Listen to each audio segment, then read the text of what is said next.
Seja muito bem-vindo, eu sou Luciano S. e esse é o canal Casos Sobrenaturais Reais.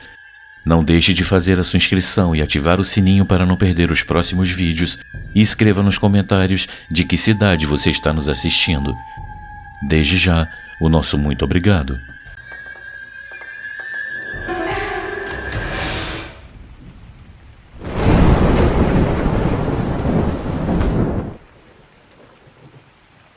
A gruta que nunca existiu.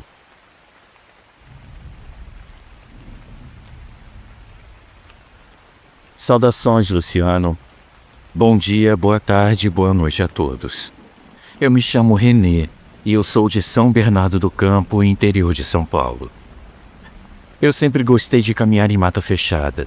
Então, quando eu e a minha namorada combinamos de passar um final de semana em São Tomé das Letras, que é um lugar conhecido por ter paisagens estranhas e histórias antigas, a minha intenção era aproveitar ao máximo. A ideia inicial era descansar, mas eu queria também explorar as trilhas que as pessoas comentavam. Assim que chegamos na pousada, deixamos as mochilas no quarto e já saímos. O pessoal que estava hospedado resolveu ir para uma cachoeira porque o sol estava forte demais, mas nós preferimos procurar algumas grutas que tinham comentado no café da manhã. A trilha era simples no começo, com aquela poeira fina da mata seca e algumas pedras soltas pelo caminho. Depois de uns 15 minutos andando, encontramos uma abertura na encosta. Não parecia grande, mas tinha um vento gelado saindo de dentro, como se lá dentro fosse bem fundo. A entrada estava meio encoberta por uns galhos e a única coisa que dava para ver era uma escuridão mais densa que o normal. Minha namorada acendeu a lanterna do celular e seguimos descendo.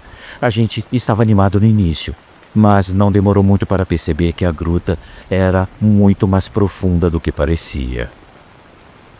A descida começou a ficar íngreme depois de alguns metros e a lanterna já não alcançava mais o fundo.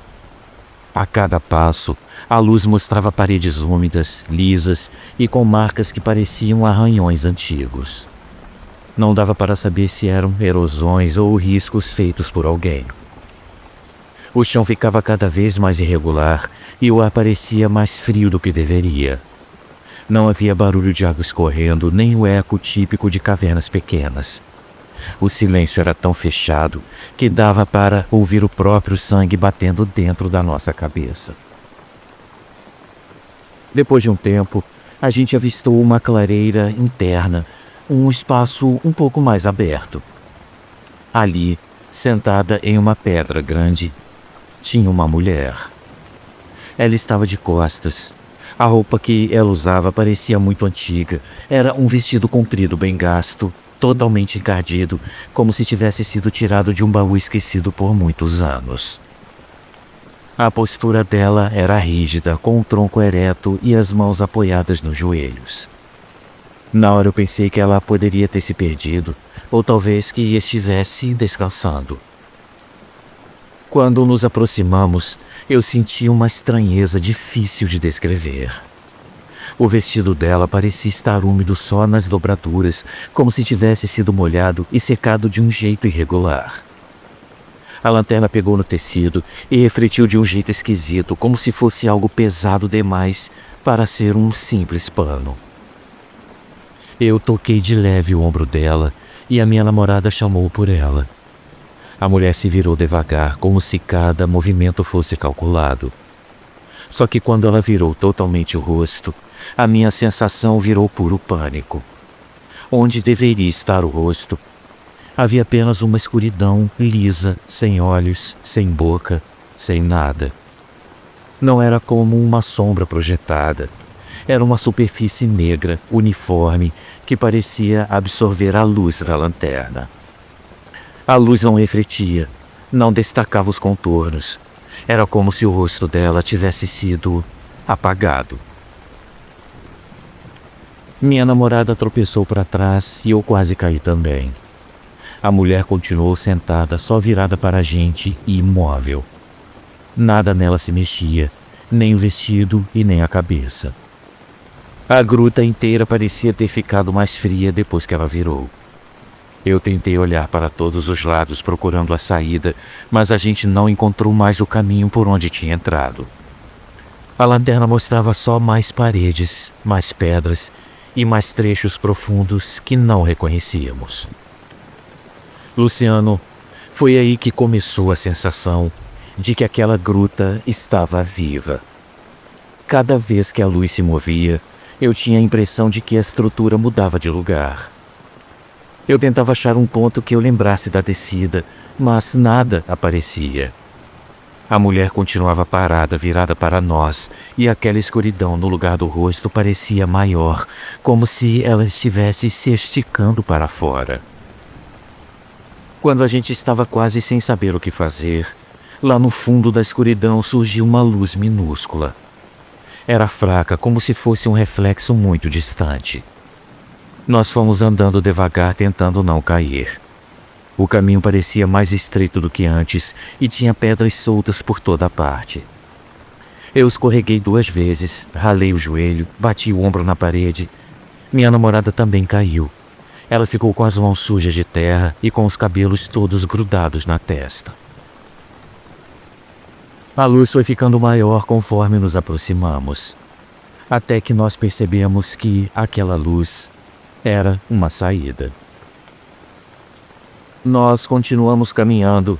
Quando finalmente conseguimos sair, a claridade do lado de fora parecia suave demais para o horário. O sol estava bem baixo, como se fosse por volta de 9 da manhã. Só que quando entramos na gruta, ainda era meio da tarde. Eu estranhei na hora, mas eu não tinha cabeça para pensar nisso. Nós estávamos cansados, sujos e descabelados. Algumas pessoas estavam passando pela trilha e pararam quando viram o nosso estado. Elas ficaram olhando como se estivéssemos voltado de algum tipo de acidente. Eu contei rapidamente que tínhamos entrado em uma gruta ali perto, e um homem olhou para nós com uma cara preocupada. Ele disse que 2 pessoas com a nossa descrição estavam desaparecidas desde o dia anterior. Quando ele falou ontem à tarde, eu sentia minha pele arrepiar, porque a minha referência de tempo não fazia sentido com o que ele dizia. Nós voltamos para a pousada e a dona ficou aliviada quando viu a gente. Ela afirmou que naquela região não existia gruta nenhuma daquele tipo. Ela disse que os visitantes costumavam explorar algumas fendas na mata, mas que nenhuma delas tinha profundidade nem estrutura parecida com o que descrevemos. Ela falou que, no máximo, o que poderia ter acontecido era a gente ter respirado o cheiro de alguma planta alucinógena ou algum cogumelo, e que só isso explicaria o tempo perdido e a nossa desorientação. Só que, Luciano, nada do que vivemos parecia um delírio. Eu lembrava do vestido, das marcas nas paredes, das pedras soltas, da luz na saída e, principalmente, da escuridão onde deveria haver um rosto. A minha namorada descreveu exatamente a mesma cena, como se tivéssemos visto tudo no mesmo ritmo e sem nenhuma diferença. Naquela noite eu fiquei deitado na cama da pousada pensando naquela mulher. A posição que ela estava, a forma como ela se virou devagar, como se estivesse esperando a gente entrar mais fundo na gruta antes de se mostrar totalmente. Eu não sei se ela era uma pessoa, uma aparição ou alguma coisa que eu não tenho um nome para chamar. O que ficou na minha cabeça foi a sensação de que ela não estava surpresa com a nossa presença. Parecia que ela já sabia que a gente ia passar por ali.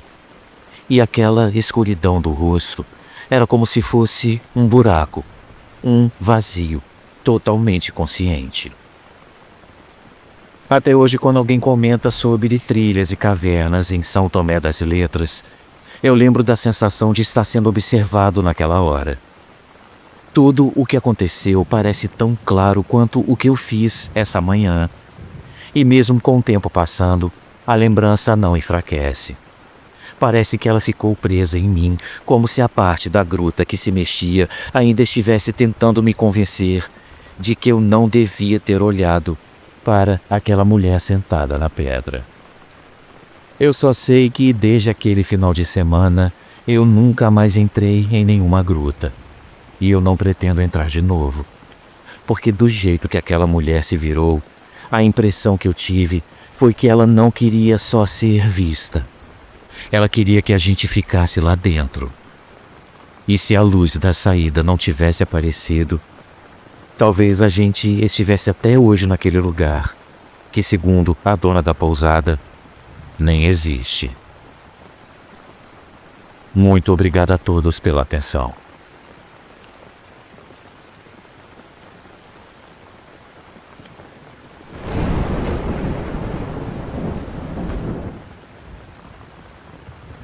A esfera flutuante.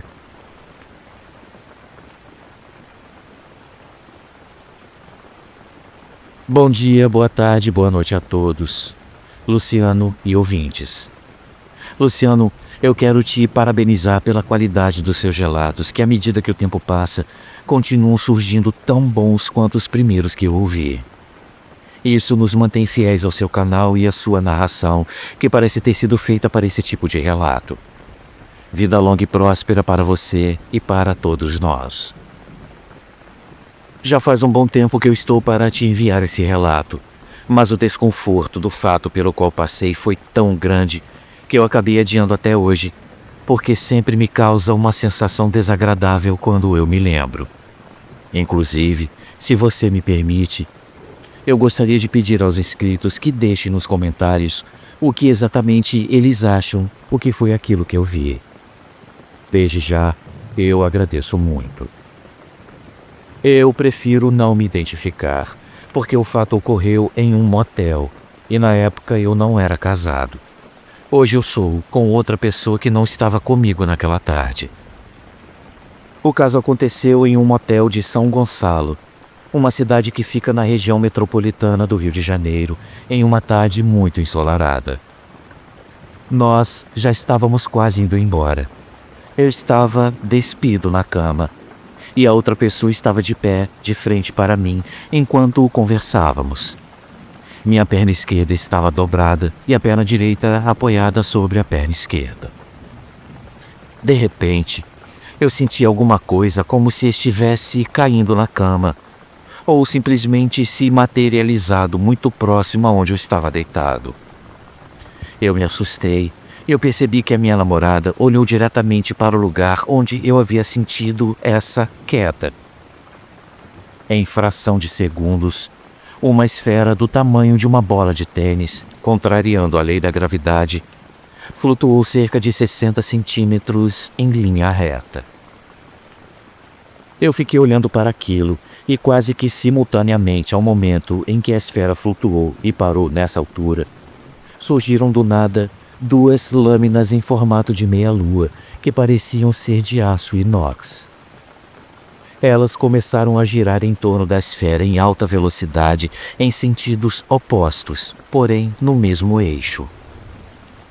A esfera emitia pequenos flashes de luz amarelada entre ela e as lâminas que faziam um som de aço roçando em aço, parecido com duas facas sendo amoladas uma contra a outra. Foi então que o núcleo da esfera girou no próprio eixo em minha direção. Eu pude ver um diafragma semelhante ao de câmeras fotográficas. Pareceu que quando aquilo percebeu que eu olhava diretamente para ela, o diafragma se dilatou como se tivesse se assustado por estar visível. Em seguida, a esfera se virou para o meu lado esquerdo e se deslocou em alta velocidade até próximo ao final da cama. Depois ela desceu em linha reta para o chão, também em alta velocidade, e fez o seu último movimento deslizando para debaixo da cama. Eu perguntei à minha namorada se ela tinha visto o que eu vi, e ela disse que sim. Eu pedi então para ela se afastar para o lado oposto ao que a esfera entrou. Com muito cuidado, eu fui verificar o que era aquilo, e eu vi que não havia nada ali embaixo. Eu procurei ao redor da cama e nada. Eu levantei o colchão, mas também não havia nada. Então, nós fomos embora ainda muito atordoados. Meus amigos, só depois de muito tempo, eu comecei a supor que a esfera entrou ali para não se desintegrar diante dos nossos olhos, sabendo que não dominamos esse tipo de tecnologia e que, por algum motivo, ela não queria que nós víssemos esse processo. Após pensar bastante e ler sobre o assunto, eu concluí que aquela esfera não estava ali por acaso. Ela sabia exatamente o que acontecia naquele lugar. Pelas minhas pesquisas, eu acredito que ela estava em busca de material humano, talvez colhido do lençol da cama. Eu acho pouco provável que uma sonda teria todo esse trabalho apenas para observar uma relação sexual entre humanos. Depois das minhas leituras, eu descobri que esses visitantes fazem isso há muito tempo, pois eles acreditam que, em algum momento, o homem colocará fim ao planeta. Eles, de alguma forma, já sabem disso e querem preservar nossa espécie em outro lugar, para que possamos voltar um dia e começar tudo do zero. Meus amigos, eu peço desculpas pela simplicidade do meu caso, comparado a tantos outros tenebrosos que eu já ouvi. Mas dentro dessa temática, eu acredito que foi um caso regular. Muito obrigado a todos, e se alguém puder comentar se aquilo era realmente uma sonda vindo de outro lugar, eu agradeço. Boa tarde a todos e fiquem com Deus.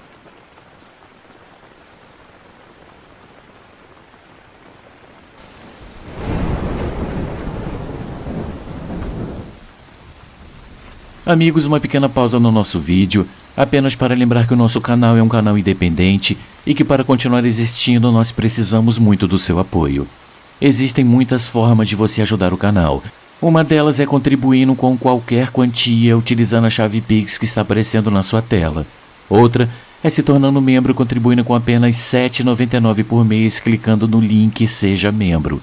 Você também pode nos ajudar sempre curtindo, comentando e compartilhando nossos vídeos, pois dessa forma a plataforma vai ampliar o alcance do nosso canal e ele será cada dia mais conhecido. Desde já, a gente agradece e agora vamos continuar com o vídeo.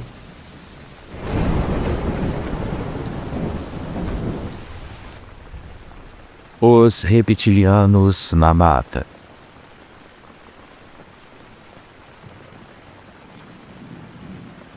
Luciano, eu cresci escutando histórias do meu avô, mas tem uma em especial que nunca saiu da minha cabeça. Sempre que ele começava a contar, eu percebia que a voz dele mudava, como se estivesse revivendo tudo. E por mais que eu fosse muito novo na época, eu entendia que não era uma história inventada para assustar os outros. Ele falava daquele dia como quem descreve uma lembrança que continua viva, mesmo depois de muitos e muitos anos. Meu avô trabalhava como pescador desde muito cedo. O costume dele era remar antes do amanhecer para chegar nas cabeceiras dos rios quando a água ainda estava tranquila. Ele não tinha pressa. Ele era daqueles homens que se levantam sempre no mesmo horário e seguem o mesmo caminho, mesmo sem usar relógio. Por um período da vida, ele passava semanas dentro da mata, dormindo em rede e vivendo só do que ele pescava. Esse era o jeito dele.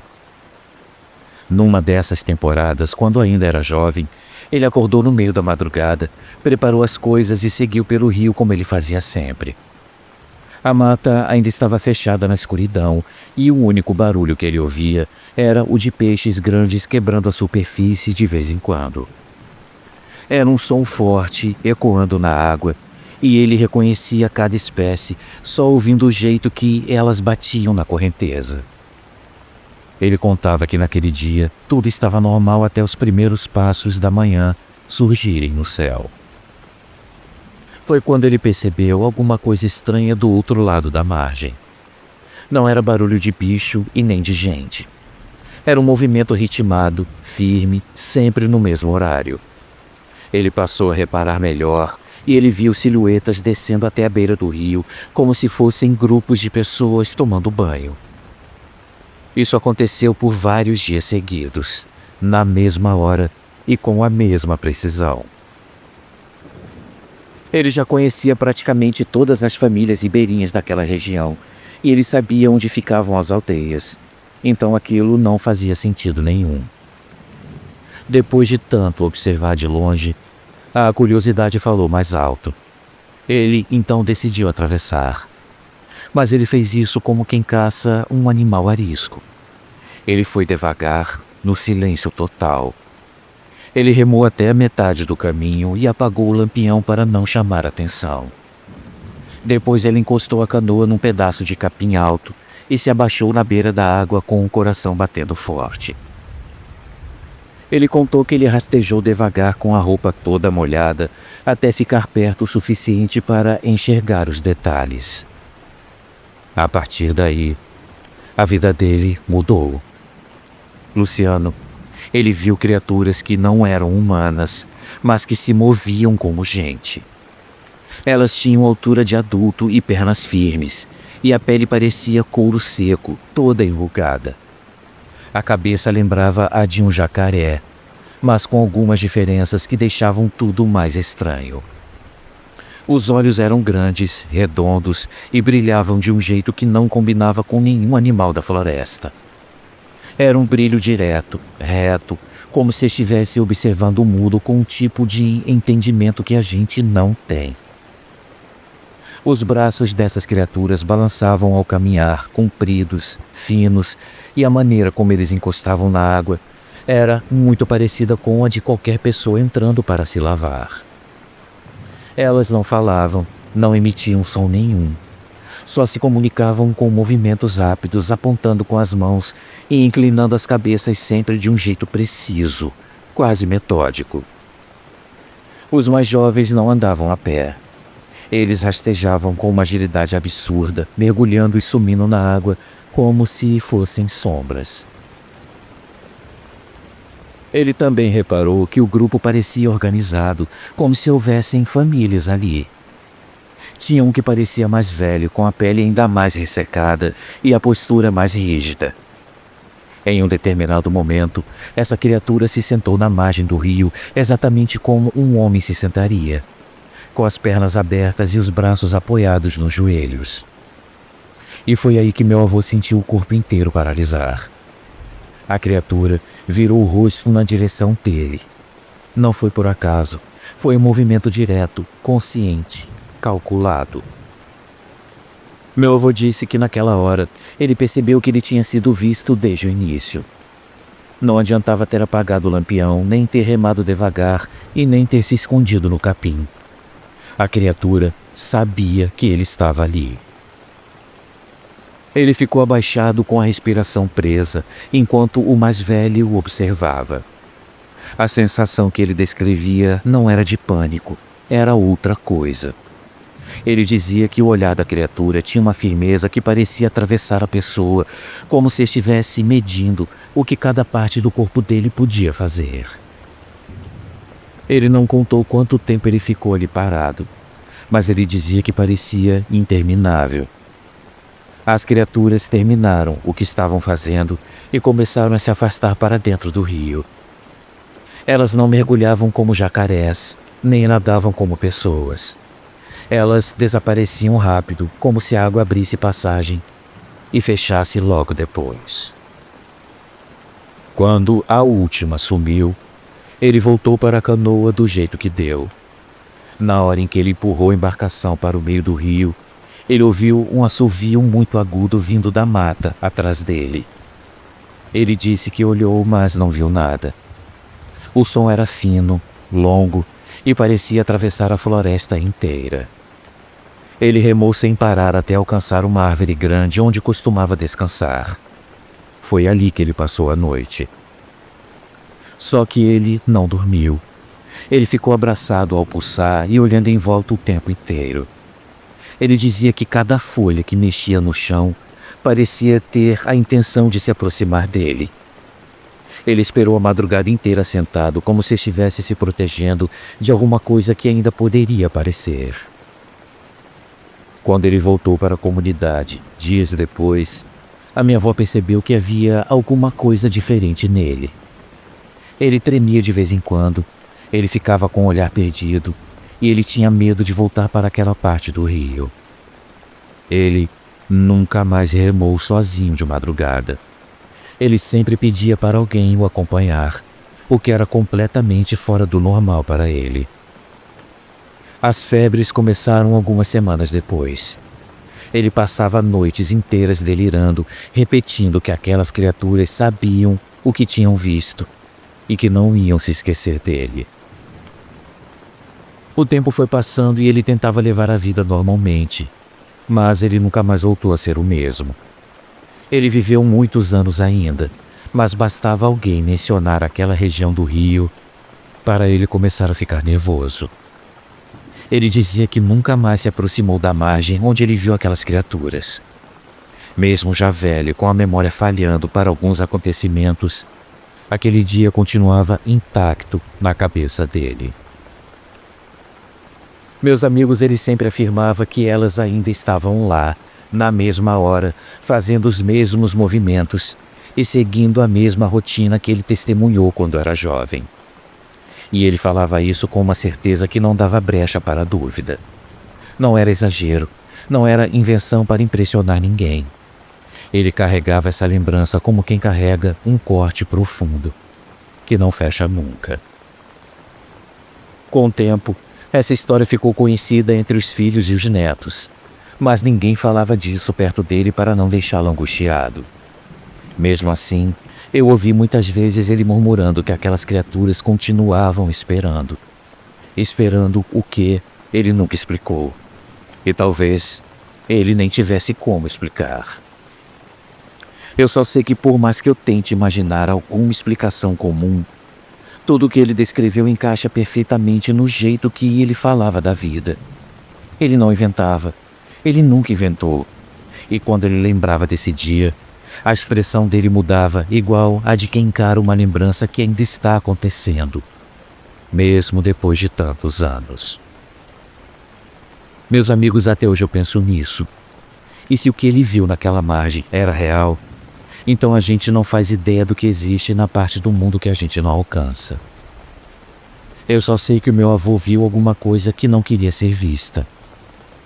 E ele passou o resto da vida carregando esse peso, sem nunca conseguir esquecer o que ele viu. Muito obrigado a todos por ouvirem a minha história.